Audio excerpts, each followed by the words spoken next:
राधे राधे दोस्तों, जय श्री कृष्ण दोस्तों। स्वागत है हमारे YouTube चैनल कथा ज्ञान ज्योति में। तो दोस्तों, आज हम आपको बताने वाले हैं कि राजा दशरथ का जन्म कैसे हुआ, उनका नाम दशरथ कैसे पड़ा। तो दोस्तों, उस समय की बात है, सूर्य वंश में राजा रघु हुए थे। रघु के राजा अज हुए थे। तो राजा अज बड़े प्रतापी राजा थे। तो एक दिन दोपहर का समय था, तो राजा अज भजन ध्यान पर बैठे हुए थे।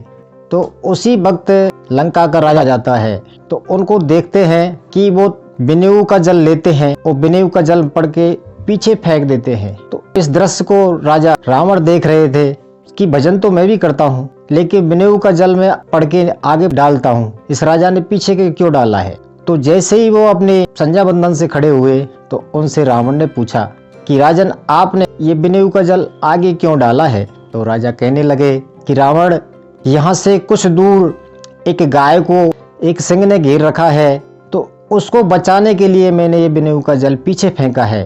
तो इस जल से तीर बनेगा, तीर से वो शेर खत्म होगा। तो रावण को इस बात की सच नहीं आती है। तो रावण उसको देखने के लिए चल देता है। तो बहुत काफी दूर जाके देखता है कि एक गाय वहाँ चारा चर रही है, हरी हरी घास चर रही है और सिंह मरा पड़ा हुआ है। तो रावण उसके चमत्कार को देख के ही परास्त होगा कि ये तो राजा पराक्रमी राजा है, बड़ा बलशाली राजा है, मैं नहीं जीत सकता। तो राजा रावण वापस लंका को चला गया। तो दोस्तों, अब क्या होता है, समय गुजरता गया। कुछ समय बाद अज राजा भ्रमण के लिए निकल जाते हैं। तो चलते चलते उनको एक सरोवर मिलता है। सरोवर में एक पुष्प खिल रहा था। राजा को वो अच्छा लगा, उसको देख करके उनको पकड़ने के लिए चले। तो उनको जैसे जैसे आगे बढ़े राजा, तो वो पुष्प आगे बढ़ता चला गया। जैसे जैसे आगे बढ़े, तो जैसे जैसे पुष्प आगे बढ़ता गया, इतने में आकाशवाणी होती है कि राजा, आप निपुत्री हो, इसलिए आप इस पुष्प के लायक नहीं हो, आप इसको नहीं ले सकते। तो राजा को इस बात को सुन करके बड़ी ग्लानि हुई और निराश होकर के वापस आ गया। तो अपनी राजधानी में उदास होकर बैठ गया। तो भगवान शिव ने सोचा कि राजा को पुत्र रत्न की प्राप्ति होनी चाहिए। तो भगवान शिव ने धर्मराज को भेजा कि जाओ, कैसे भी करके राजा को पुत्र रत्न प्राप्त होना चाहिए।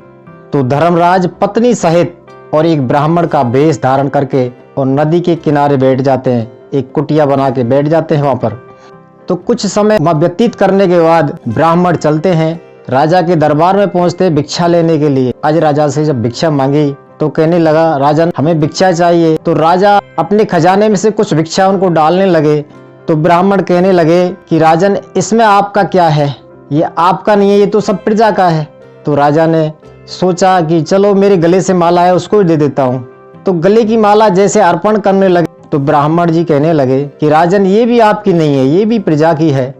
तो राजा बड़ा निराश हुआ, उदास हुआ और ब्राह्मण वापस उल्टा अपनी कुटिया की तरफ चला गया। तो राजा ने सोचा कि ब्राह्मण को कुछ ना कुछ तो मैं दूंगा।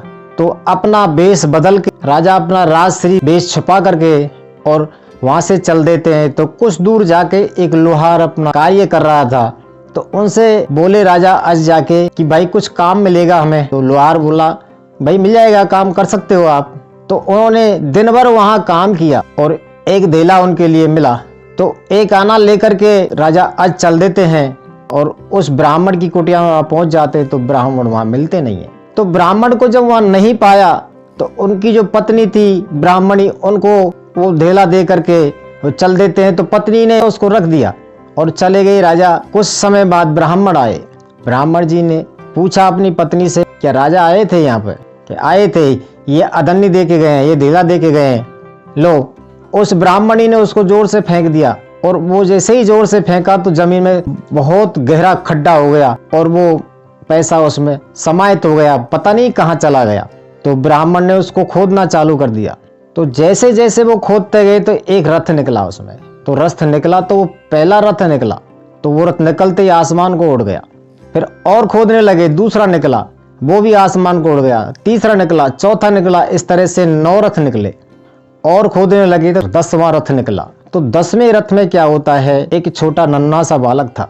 तो उसको देख करके ब्राह्मण चकित रह गया। उसने कहा, ये तो राजा की ही धरोहर है। तो राजा की धरोहर मान करके ब्राह्मण उस रथ को और उस बालक को लेकर के चल देते हैं। राजा अज के यहाँ आकर के उनको दे दिया और कहने लगे कि राजा, ये आपका है। तो राजन पूछने लगे, महाराज, इनका नाम तो बताओ आप, ये बालक किस नाम से जाना जाएगा। तो उन्होंने कहा कि ये बालक 10वें रथ में निकला है, इसलिए इनका नाम दशरथ होगा। तो राजन, रथ भी आपका, बालक भी आपका। तो इस तरह से दशरथ का जन्म हुआ दोस्तों। और ऐसा भी कहते हैं कि पृथ्वी से ही तो दशरथ जन्मे और पृथ्वी से ही सीता। तो कभी कभी बुजुर्ग लोगों से सुना है कि ससुर बहू की एक ही माँ। तो दोस्तों ये पहली यहाँ पर सिद्ध होती है। तो दोस्तों हमारी ये कहानी आपको कैसी लगी? अगर अच्छी लगी तो शेयर करें, कमेंट करें, लाइक करें। अगर हमारे YouTube चैनल पर नए हो तो हमारे YouTube चैनल को सब्सक्राइब करें दोस्तों। इसी के साथ राधे राधे, मिलते हैं अगली वीडियो के साथ।